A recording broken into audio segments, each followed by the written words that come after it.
So the thing about this outrageous shock comedy, right? I'm gonna get up and say the most outrageous shit, and if you don't like it, you're a snowflake. I mean, where do we draw the line?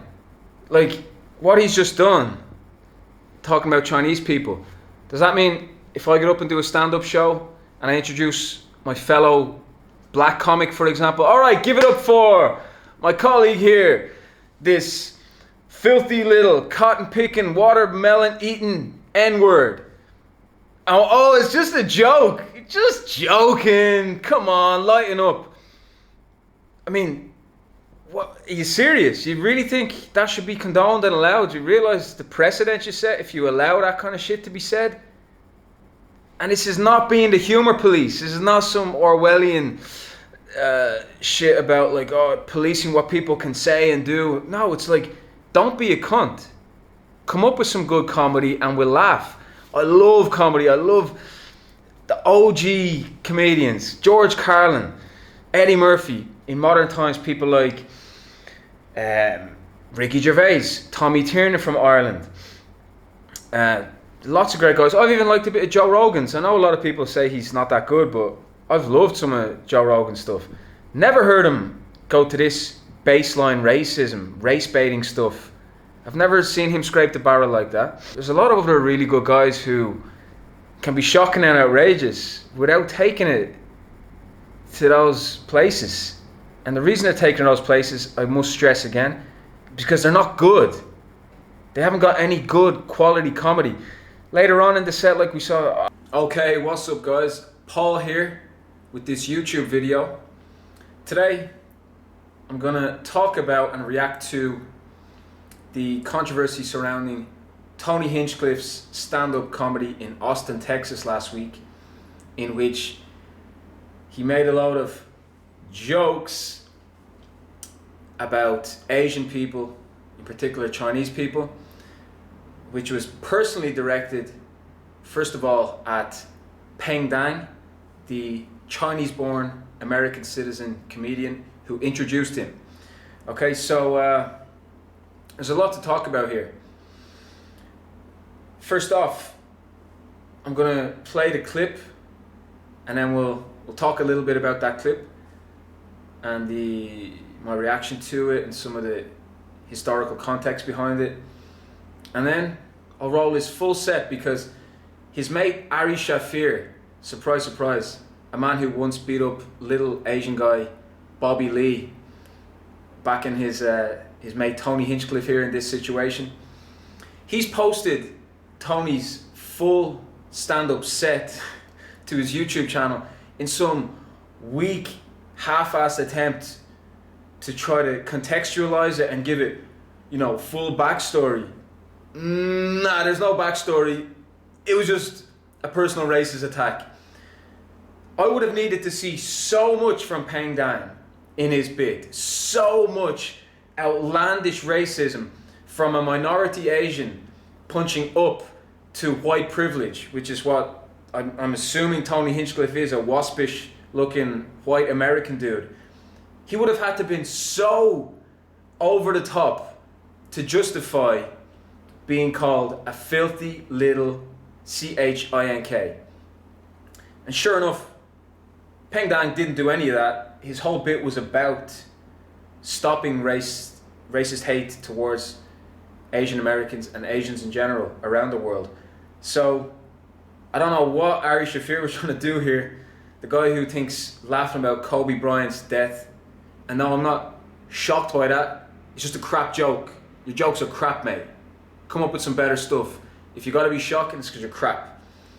So yeah, this is what, I don't know what he was thinking, that he was gonna support his mate, because I actually saw a whole lot more to hate and despise about Hinchcliffe in his clip, bullying audience members, picking on people who didn't like his crap stuff.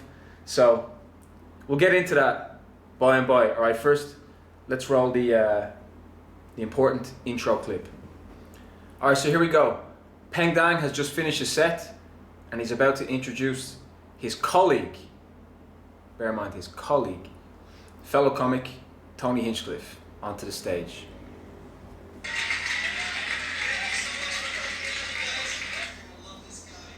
He needs no introduction. You've seen him on Kill Tony's show. Give it up for the one and only Tony Hinchcliffe.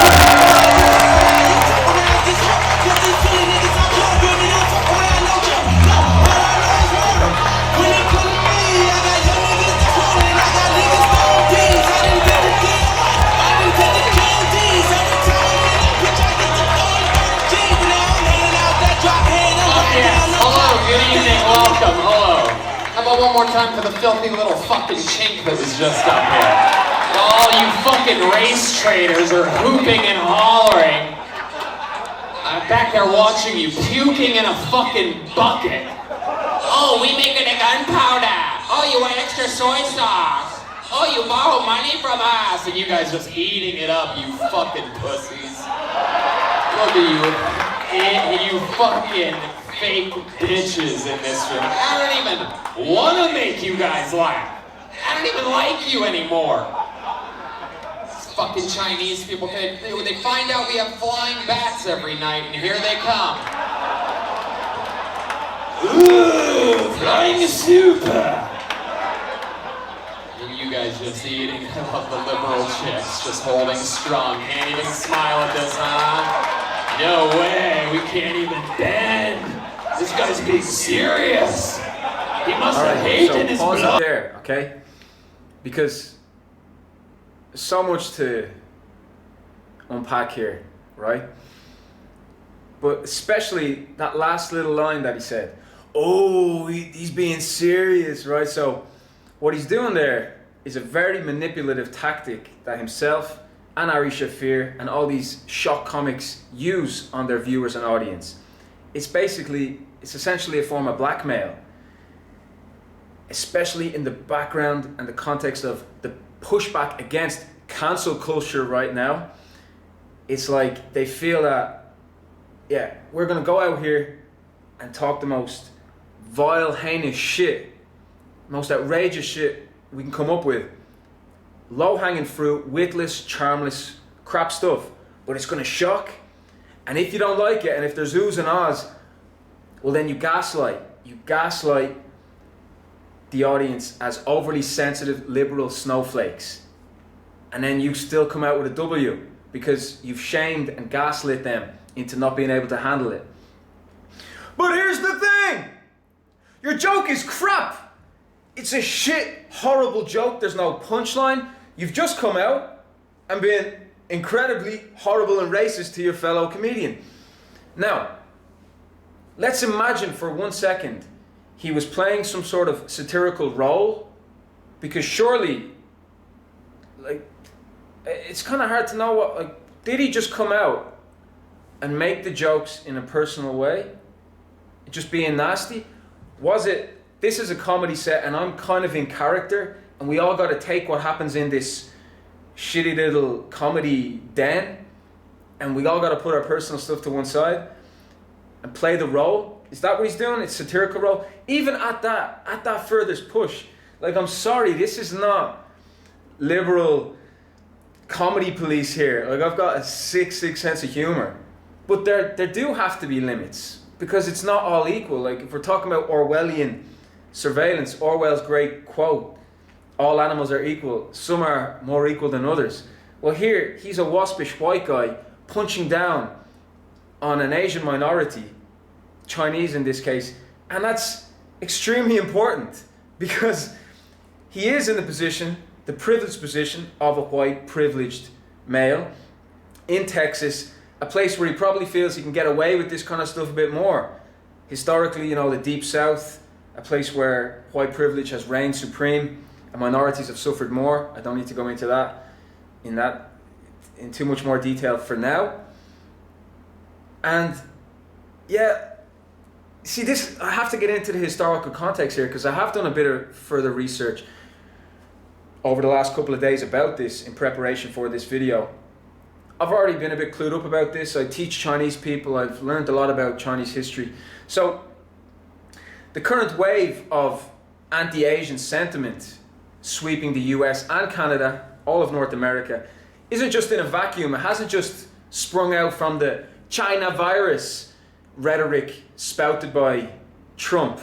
Now this goes way back. This dates way back to the mid 1800s when Chinese migrants were brought over to build the transcontinental railways in San Francisco, building West Coast to East Coast, in which they were discriminated against, underpaid, underfed when they went on strike.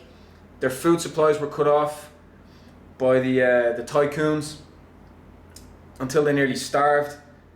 And then once the strike was resolved and the railways were all built, the Chinese were essentially expelled from the US with the Chinese Exclusion Act, 1882, which lasted for 60 years. Chinese people were officially ruled out and excluded from American society in what is quite possibly the most egregious and blatant act of governmental xenophobia in modern history. So if you talk about Trump's wall against to keep out the Mexicans, or obviously some of the horrible stuff that happened in the 20th century, Hitler and the Holocaust and all that, I'm not equating an exclusion act on Chinese people to that, but it predates that. It was a specific act against one ethnic group of people and a nationality, in this case the Chinese, in 1882. 60 years, Chinese were excluded after building the railways, in which they were underpaid and terribly discriminated against. Interspersed in all of that, there was lots of anti-Asian attacks. There was constant propaganda against them. There were attacks. There were lynchings. Talk about the black lynchings which took place in the Jim Crow era. There was a lynching in 1871 in Los Angeles, California, in which 19 Chinese immigrants were killed, hung, murdered, in what has been described by some sources as one of the worst mass lynchings in the history of the USA. So there you go. Some relevant context, like I'm sorry, hashtag not sorry, that is very important because it's not well known and not well reported on in modern times. Completely swept under the rug, and the plight of black people in America is the story which comes to the forefront, which is the one that's way more discussed about for obvious reasons, because the black population was the one that was formally enslaved, formally taken from Africa, and in a very official way enslaved to build America by the white man. And they're the much more populous minority group compared to Asians, and it's only natural that the black story is the one which is most told. But the story of the Asian in America has been also one of severe discrimination and hate, anti-Asian hatred and sentiment on at a governmental level, and also in a societal level. It's persisted. So there's a legacy there, all right? It's just like slavery. When slavery was abolished, it's not like that's the end of slavery now. If you watch the 13th documentary, as soon as slavery was finished, they immediately made a new law which said that, okay, we can actually allow slavery when someone's put into prison. So what did they do? They came up with all sorts of mad, batshit lies that the Negro, the black man, was raping white women and taking loads of cocaine and doing all this stuff, put them into prison, and then they couldn't enslave them again. So by the same token, when the Chinese Exclusion Act was lifted in the 1940s, didn't just put, I can't even click my fingers today, didn't put an end to anti-Asian sentiment. There's a legacy, there's a heritage there which has been put into society, and that lasts and that continues through generations. So when Trump is talking about the China virus, he's invoking that anti-Asian hatred and discrimination which has existed for over 150 years. It could even go back way further. There has to be a starting point for the purpose of this video. Probably goes back even further than that. And even the voice that Tony's affecting there, it's so archaic and retrograde. Oh, me want more soy sauce, me China man. It's that unbelievably outdated stereotype of the primitive Chinaman. You know, the Chinese migrants who came over, this was during the Qing dynasty when they had the Q ponytail haircut, when they used to wear these hats, and when their level of English must have been so limited. Their food customs must have been even more exotic than what they are now. This is way back before they would have even been getting into Western cuisine and things like that. So you can only imagine the treatment and the harassment that those Chinese laborers had to go through with their hairstyle. A lot of the right-wing propaganda magazines show their hair being pulled and their buck teeth and all of these really caricatured physical traits, right? So all of that is so important in the context of this guy being up there on stage in 2021, speaking like that and thinking he can get away with it just because I'm just introducing a docile little Chinaman. Incredible that he thought this is just an offensive joke that's going to kind of skirt around the edges and be borderline. It's not borderline, it's just, it can't be accepted, it can't be tolerated in the context of the way Chinese people have been discriminated against all the way up to today, owing to the recent coronavirus rhetoric. Look, maybe the coronavirus did come out of the lab in Wuhan. There's absolutely no justification for treating Asian people man to man in that kind of way and enabling further hate by him being so vicious verbally up there on stage. It's enabling physical attacks to go out on the street and things to spill over in different ways, all right? So, yeah, and just, I mean, the smug, punchable face on this guy, coming from a man, by the way, I must say, I've suffered a bit of lookism in my time. Oh, I don't like the look of that guy, I don't like the look of that guy, so I have to really fight against this will to want to punch this guy in the face, because he's just got that about him for me, like the drawly, horrible, drawly, whiny, kind of effeminate voice, androgynous voice. And I'd only seen him on Joe Rogan previous to this, and I couldn't work out what I thought of him. I was like, essentially my reaction was, what's so funny about this weird looking beta male? Final wrap up. No, I don't want to see Tony Hinchcliffe cancelled. This is not about cancel culture. This is about respecting fellow human beings and calling out hate speech when you see it for what it is. All right? I don't give a shit about this guy's comic future. If people want to keep paying to go and see that trash, go ahead, be my guest. Like, there's no need to cancel a guy like that, because I just don't see how we can have any long-term future in comedy with such a complete lack of talent. And yeah, big props to Mr. Peng for doing what he did and pressing tweet and releasing the video, because it was a very hard call to make, right? Because of the whole gaslighting, reverse cancel culture, because he's been already slated and criticized and harassed for doing it and saying, oh, it was like an attack on Tony, you wanted to cancel Tony's career. Tony supposedly helped him out years back, but that's not even true. That was just a coincidence that they were in the same venue a few years back. I've read a couple of his interviews, and look, he said in all his years growing up in the South, when he came to the States from China, he lived in Georgia and Alabama, he never heard that word in all that time growing up. And that's in the deep South. Yeehaw! He never heard C-H-I-N-K. And he has every right not to hear that in any walk of life, much less in his place of work.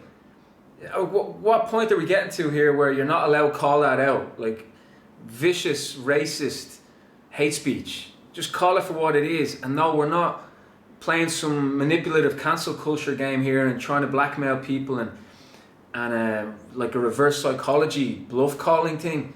You don't call Asian people that word due to the very loaded racist connotation attached to it, going all the way back to xenophobia, which I've already cited and mentioned quite a lot. So, yeah, big props to Peng. Think about his family back in China have been concerned about his health and well-being. I think a man's family worrying about him, that's more important than getting your little edgy, risque joke out to your mates in Austin, isn't it? And going, whoa, look, I said an edgy joke. I think sometimes you do got to think about real-life consequences. And I hope this is a moment Hinchcliffe can learn from and do better from. You got to do better than that. Not only with your Asian jokes, but with all your jokes. Because that set was crap.